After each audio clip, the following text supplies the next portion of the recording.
Today, I'm going to be showing you the best Facebook ads targeting strategy that you can use in 2026. This is the exact strategy we use to take this brand from $46,000 in spend to $282,000 in spend, and at the same time, increase revenue from $88,000 to $544,000. Because while meta reps and a bunch of Facebook gurus out there tell you to only run broad targeting and do things like the one campaign method, we're out here interest targeting, using broad targeting, still even using some lookalike targeting behind the scenes that has absolutely transformed how well broad can actually scale. So the first thing we need to understand is, what does broad targeting actually mean? Because basically everyone gets this totally wrong. When we go ahead and create a sales campaign, so once we create a sales campaign and we go down to our ad set and we set up our ad set as we normally would, which includes website conversion events, number of conversions or value of conversions, we set our data set correctly, and we set the purchase conversion event. After that, we go down to the audience section,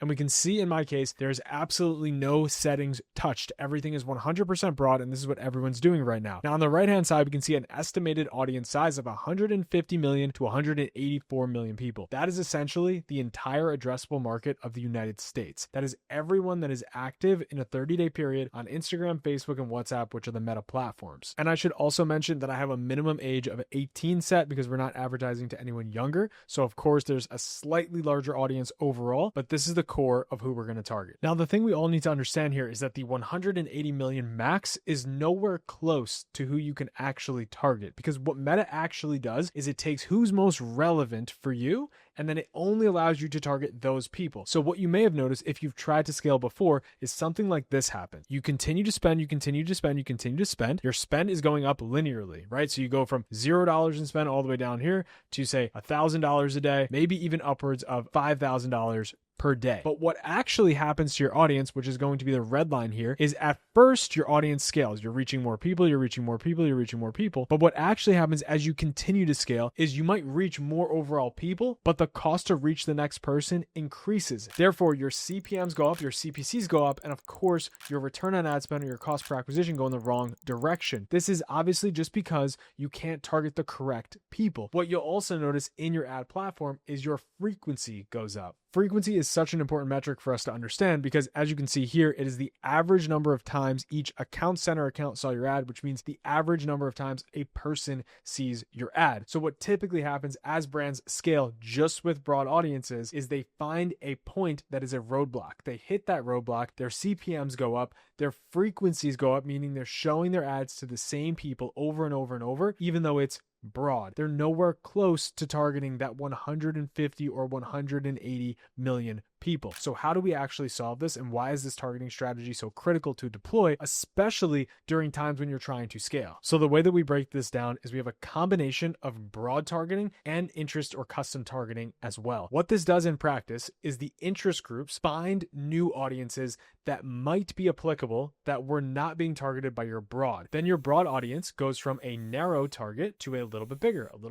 little bit bigger, because you're actually training the pixel, you're training your account, and therefore you're training those broad audiences to find new people based on those interests that it didn't consider previously. So what do we do inside of an ad account? First off, you probably have seen this exact chart from me before. This flow chart, this is our system. This is what we call the N3 system. This is the structure that we like to follow. What we're going to focus on is the prospecting CBO setup. And the way that we set this up, the campaign, we call it prospecting CBO. It is using campaign budget optimization, and this is going to be the majority driver for your ad account, meaning it could spend as much as you feel comfortable. It's going to be using campaign budget, and for your daily budget, this is going to be your primary campaign. So if you want to spend $1,000 a day, you could plug most of the $1,000 right into this single campaign. So Meta's algorithm could actually assign dollars to the best performing creatives. Inside of our ad groups, we have broad packs. Now, a pack represents a group of creatives. The broad section of this simply means that we are targeting net new customers only without any other interest or restrictions in place. And the way that we do that is we set the ad name to broad pack number 1. We scroll down to the audience section. We click exclude exclude these custom audiences and we search for our website visitors over the last 30 days, our add to carts over the last 90 days, and all-time purchasers. Now, I know some of this might be blurred out, but what you can see is I have add to cart 90, site visitors 30, and then purchase 180 days. These are the audiences that I am excluding. At this stage, we don't need any more refinements. Advantage Plus is going to be on. That's no problem. And if you want more control, you can go ahead and click further limit the reach of your ads, actually define age groups, genders, and so on if necessary. For this, for the most part, we're comfortable using it just like so. We're keeping our placements completely open. You can see I've allowed 23 placements. I've excluded 0 placements. And then within this pack, we are just uploading a round of creative. So you should get creative consistently. It's one of the most important parts about everything that we do is we're constantly asking for new creatives from our clients, and we always want to upload those creatives as consistently as possible. If you don't have the creative engine running on your side, you're not going to be able to scale your ads. There's no magic bullet. This all works together. Now, after you create your first broad pack, you're just creating more packs every time you get new creative. So you might start with pack number 1. You may duplicate that pack when you get that next round of creative, create pack number 2. In time, you'll have multiple broad packs. The way that I like to organize these so I don't go crazy when I look at an ad account is I name them literally in order, broad underscore pack 1, 2, 3, 4, 5, 6, 7. And then I also add a second underscore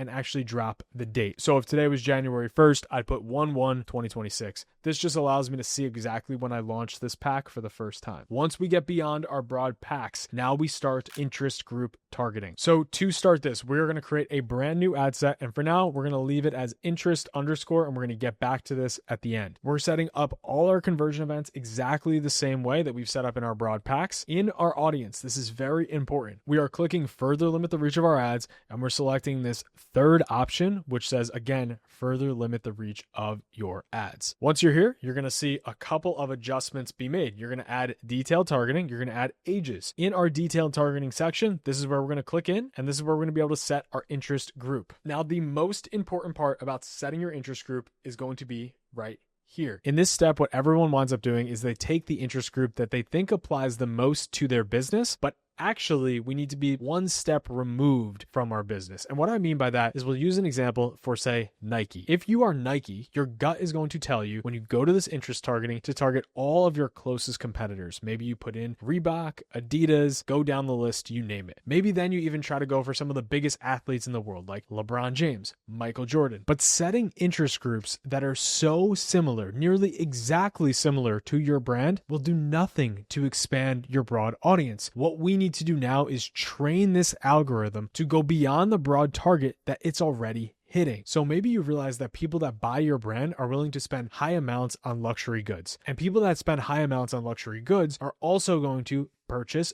other luxury goods. Now, for Nike's example, maybe targeting something like Range Rover or Land Cruiser could be a massive targeting opportunity that the algorithm would have never shifted to. Now, what Facebook is already nearly perfect at is this section right here. This section is easy for Facebook. Facebook knows that your brand operates in some cross sections of interest groups, and it takes the interest groups that are most similar to your brand, and it already is targeting them. What we need to now do is we literally need to give it what's on the outskirts. And I'm not just talking about what's over here. I'm talking about we need to find the guys that are right on the line. We need to find the interest groups that are on the outskirts of the Venn diagram that generally wouldn't have been targeted otherwise. So exactly what I mean by this is in this cross section already exist things like Nike, Adidas, Reebok, soccer, sports. This all exists in this cross section. We know this. But what doesn't exist in this cross section, as I mentioned before? Range Rover does not exist in this cross section. Luxury vehicles does not exist in this cross section. Maybe hip hop artists like Drake do not exist in this cross section here. If you are a brand that is restricted by your broad audience, what is going to then happen? Nike and this very narrow, broad audience is going to start to expand. The Venn diagrams are going to start to overlap more. They're going to get closer and closer together. And then all of a sudden, your broad audience gets larger. Meaning, two things happen in your ads manager. This interest group that we're talking about right here, sure, does well, drives a positive return on ad spend for you, hopefully, but more importantly, it empowers the broad packs to do better and better and better. So back to our detailed targeting here. The way that we set this up is we select one single interest group. We don't select 10. We don't make a master bunch of interest groups. All we do is we select one. So I'm going to use Range Rover again for this example. And you can see right away, my estimated audience size dropped from 180 million people to 10 to 12 million people. Sounds small. But imagine targeting 12 million people in one single interest group, and you still have all of these broad packs to support any additional scale. If Facebook, for some reason, can target all 12 million people, the rest of the budget will just go to the broad packs, hopefully informing the broad packs that an audience like Range Rover is a valuable audience for this pixel to target. So the big question is, what do you put in these interest groups? When we create this interest group, which is Range Rover, what ads do we actually decide go in here? This is actually a very easy exercise. All you do is you take your best performing ads from pack number 1, pack number 2, pack number 65, and you scale them into a new interest group. What this is going to do is it's going to give this interest group the best shot at success, and that's the most important thing. The purpose of the strategy is to make an interest group successful and also get